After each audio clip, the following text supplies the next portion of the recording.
वो कुंड है जहाँ भगवान परशुराम ने अपनी माँ की हत्या करने के बाद अपने हाथ से चिपकी हुई कुल्हाड़ी से मुक्ति पाई थी।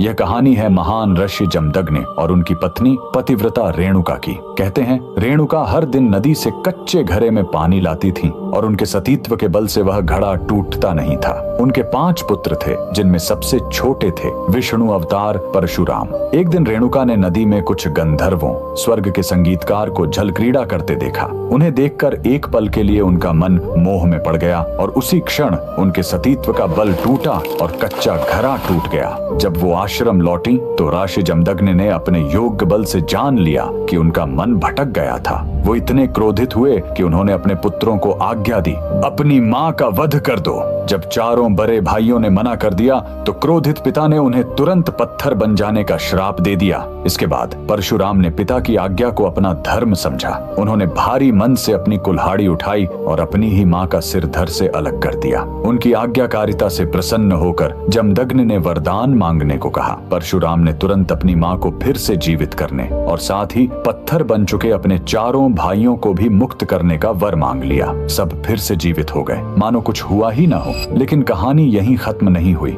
मातृ हत्या का पाप उस कुल्हाड़ी पर एक दाग की तरह चिपक गया और वो उनके हाथ से अलग ही नहीं हो रही थी। उस पाप से मुक्ति पाने के लिए वह दर दर भटकते रहे, लेकिन कोई भी तीर्थ उस कुल्हाड़ी को छुड़ा नहीं सका। अंत में वह पहुंचे पूर्वी हिमालय की लोहित नदी के किनारे और जैसे ही उन्होंने इस कुंड के जल को छुआ, चमत्कार हुआ। कुल्हाड़ी अपने आप उनके हाथ से छूट गई। यही पवित्र स्थान आज अरुणाचल प्रदेश में परशुराम कुंड के नाम से जाना जाता है। आज भी हर साल मकर संक्रांति पर हजारों श्रद्धालु यहाँ इस विश्वास के साथ डुबकी लगाने आते हैं कि यह कुंड उनके सारे पापों को धो डालता है, ठीक वैसे ही जैसे इसने स्वयं भगवान परशुराम को पाप मुक्त किया था। भगवान परशुराम को दिल से मानने वाले सभी भक्त कमेंट्स में जय परशुराम जरूर लिखें।